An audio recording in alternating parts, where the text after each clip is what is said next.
As we come back into session following Republicans' nearly 2-month taxpayer paid vacation, House Democrats' top priority remains the same: lowering healthcare costs for the American people.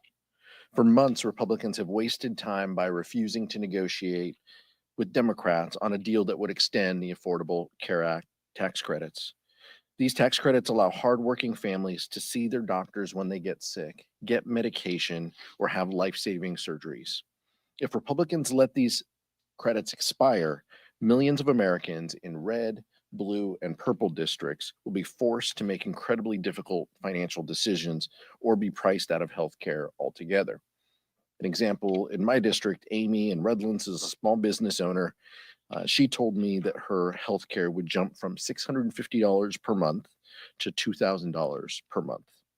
Amy said she doesn't know if she'd be able to afford her living expenses, let alone this increase. Unfortunately, this is not a unique example around the country. As the richest nation in the world, we cannot allow this to happen. For years, Republicans have been hell-bent on repealing the Affordable Care Act, but have no replacement plan. Donald Trump and Republicans have already created a massive healthcare crisis in this country with their big ugly law, the largest healthcare cut in the United States history. By failing to extend the Affordable Care Act tax credits, Republicans will only exacerbate this. The time to act is now. We should get going to that.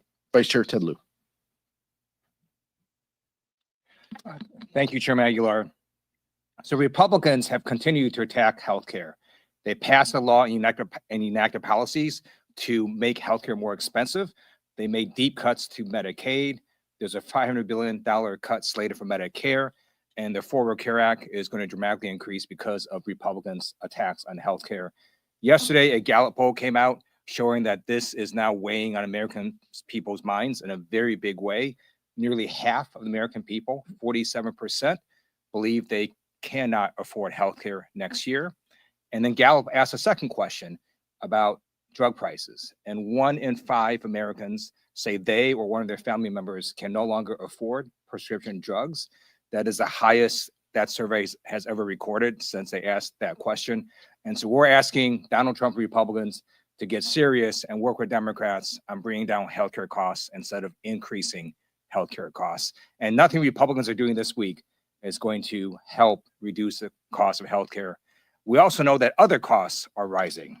And so they put out a statistic about consumer price index changes to groceries from January to September of this year. It shows that coffee increased 15.3%, ground beef increased 14.2%, and bananas increased 7.9%. So Trump's tariffs and the rubber stamp Republican House members are increasing costs at grocery stores as well. We recently saw that the Trump administration is going to lower tariffs on some grocery items. That is finally an acknowledgement that Donald Trump has been lying to American people all along. Tariffs, in fact, are not paid by foreign countries. They're paid by Americans. That's why grocery prices have gone up, and that's why they're going to continue to go up, because most tariffs are still on a lot of grocery items and a lot of products. We're asking Donald Trump to stop these tax increases on Americans and deal with affordability, which is at the top of Americans' minds. Questions? Michael. Thank you, Mr. Chairman. I know as chairman, you really focus on keeping, family business in-house. You often talk about having family conversations, in caucus meetings. But yesterday on the House floor, we saw, some really intense conversations between, members of the caucus lobbying, their frustration at Congresswoman Marie Gluckman-Perez for the Garcia disapproval resolution. I'm curious, with this vote coming up, is this an episode that House Democrats can naturally move on from and get back to talking about affordability and healthcare and all of the things that you want to talk about? Or will there be some residue that you all will need to work behind the scenes to address before going forward? Well, I always respect that members have different viewpoints on issues. That's the difference between the Democratic caucus and the Republican conference. We're a coalition. We're a community. We're not a cult. We all just don't have one view if one person says we have a view. All that said, we disagree with the resolution that's being offered, and we should be talking about issues that affect the American people, including the healthcare crisis and the affordability crisis that we're in. All that said, this did not come up in caucus. This was not raised by any member in caucus. So we are all on the same page. We know what is in front of us. We also know the ridiculousness of the Republican calendar. They called us back, big show of having 5 days in session this week. We're voting on rehashed items from years past. This is the ghost of Christmas past coming back. CRAs and resolutions that have no basis in helping the American people. That should be our guiding point. That should be the focus of what we are doing here. And I don't think that's lost on the Democratic caucus. We're united. We're focused. We also know that in 50 weeks we'll have a true test of where we are, and we need to keep our eye on that ball and make positive change for the American people. And that can only happen with true accountability and oversight that we will do when we are in the majority. Eric? More on this idea of $2,000 rebate checks that they're talking about at the White House. Would you support that? I think it's incredibly clear. We have supported rebate checks. We could talk about the child tax credit and making the child tax credit refundable, which is what we did when Democrats were in control. We aren't new to this. There are tried and true strategies that put money in people's pockets quickly, so families can use it. What they are talking now is strictly a diversionary tactic because and a reaction to the past election where they got crushed on affordability, and now they're trying to overcompensate. As the vice chair mentioned, these tariffs are a direct tax on the American people, and now they think the American people aren't paying attention enough to say, oh, well, you're going to give us a small rebate check while charging us thousands of dollars in increased costs. The American people are smarter than that. The American people see through that, and we will continue to talk about the affordability crisis that this president has perpetuated, not inherited. He has perpetuated this by adding costs, adding tariffs to the American people. That is real. That is not theoretical. He is placing these costs on the American people and then taking a small portion of the revenue that's raised and trying to give it to farmers to not be upset with him, or potentially, as you're talking about, giving it directly to the American people to hope that they thank him for it after fleecing them for the past 10 months. Eleanor? What do you think of the suggestion that the Friday against sanctions is getting in Washington this week? And are Democrats at all concerned about having one cooperation with Look, we look forward to further cooperation with countries and appreciate hosting world leaders to the Capitol and to DC. There are concerns that have been raised in the past, and I don't think that we should, whitewash some of those concerns. So I appreciate that the Senate is having meetings potentially, and I know there are meetings in the House potentially tomorrow. This should serve as an opportunity to work with world leaders on issues that we agree with, while not ignoring issues and concerns that we have between our countries. But I hope that we can continue to have positive dialogue that includes not just the executive, but the first branch of government. Nick? I want to ask about discharge petition. Some experience with that. What is it about this Congress that is making discharge petitions more successful? It's a good question.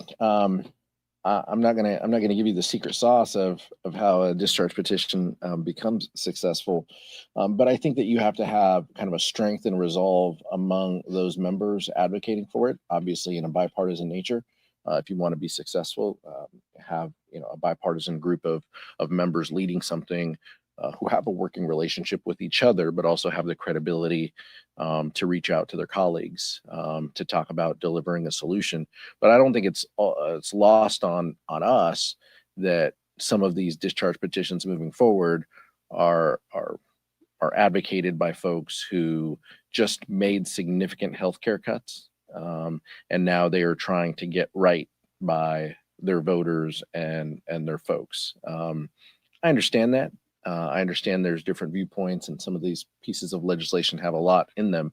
But we should be very clear with the American people that Republicans, lock, stock, and barrel, have voted for the largest cut to healthcare across the country. And so, sending a letter to the speaker, or putting out a press release, or leading on a discharge petition doesn't inoculate you from the votes that you've made to cut healthcare from people.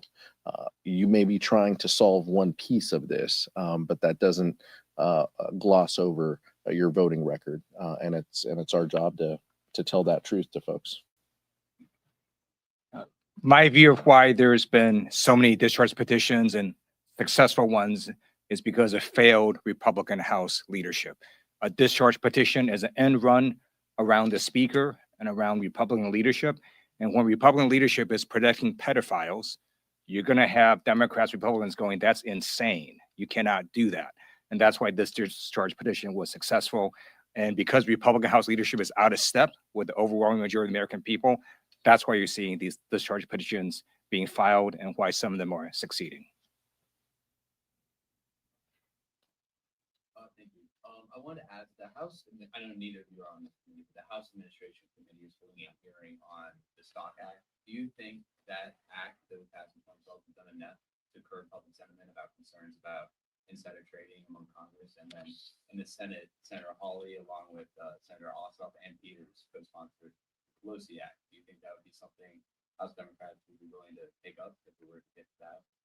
We need more transparency. We need more accountability. We need more legislation specific to dealing with members who have been trading stocks. There are members who sit in committees. This is all public record, who have been sitting in committees and then trading stocks. Some of them campaigned on not wanting to do this, and then have gone and done this hundreds of times. There needs to be more legislation in this regard.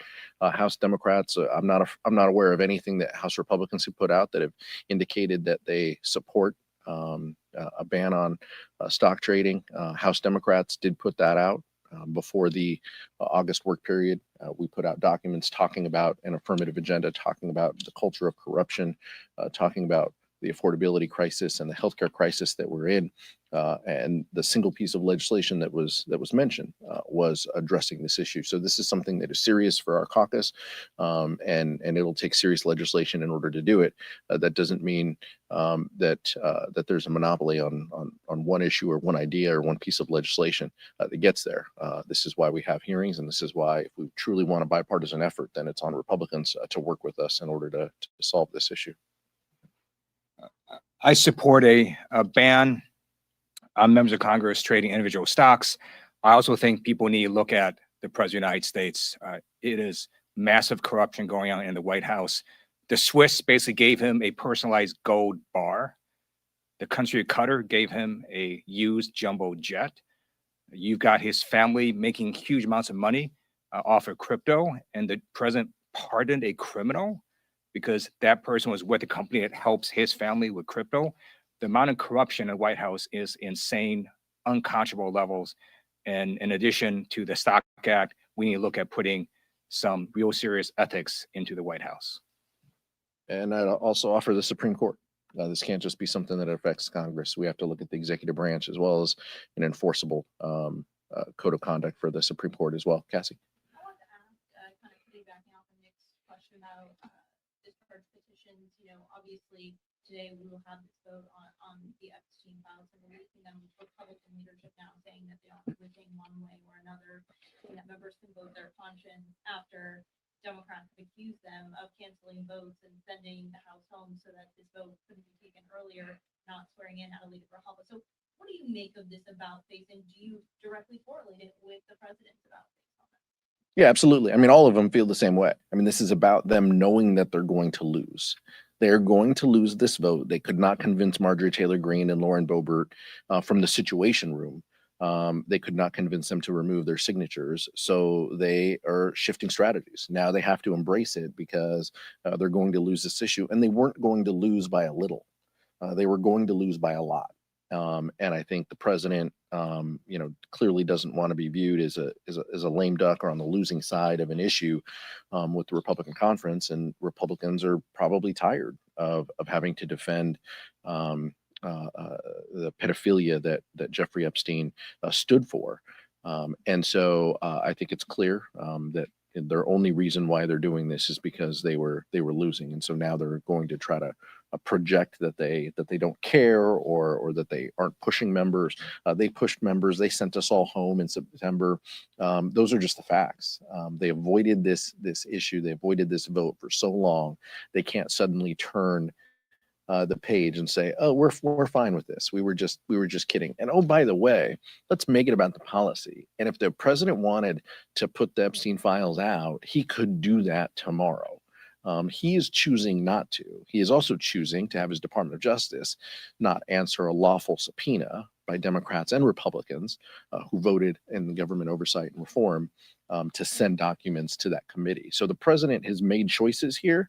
No public statements, no tweets or anything is going to hide the fact that he himself actively does not want these files out. And the American people are going to get to judge why that is.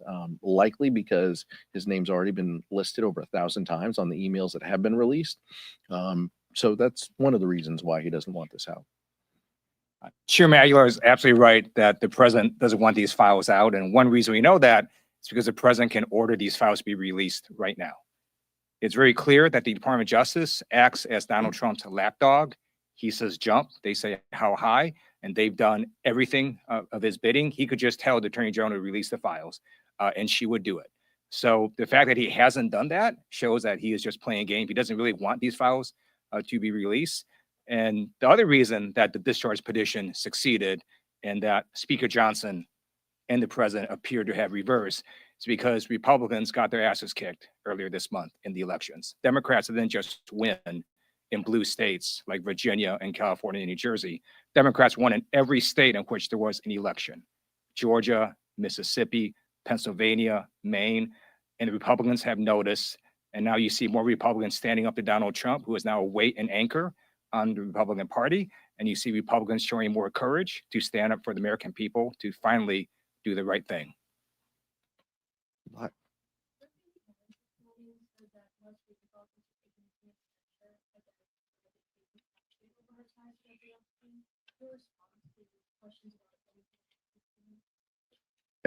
All of the documents should be released and nobody should have anything to hide. Democratic members of Congress, namely the President of the United States, everybody should embrace these documents being out there. We would encourage our members to take that position. It's interesting now that Republicans want to try to find a way to use this issue after spending months talking negatively about these files. But we're not new to the duplicity of Andy Harris.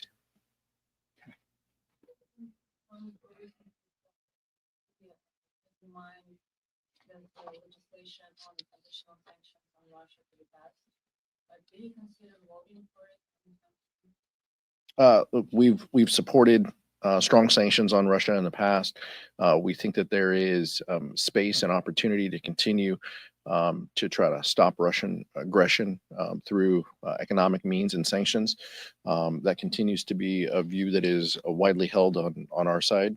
Republicans have had a tough time wrapping their head around this because the president has embraced this, and then he said, "No, stop. We're gonna," because he's wants to cozy up to Putin himself. So I think the Republicans are better equipped to ask why the whipsaw of yes and no on this issue. House Democrats would support and look over anything that moves the needle to offer support to Ukrainian people and to put real screws to what Russia is doing on the economic side. So that continues to be a view that is widely held. We'll see if Republicans advance something that has support.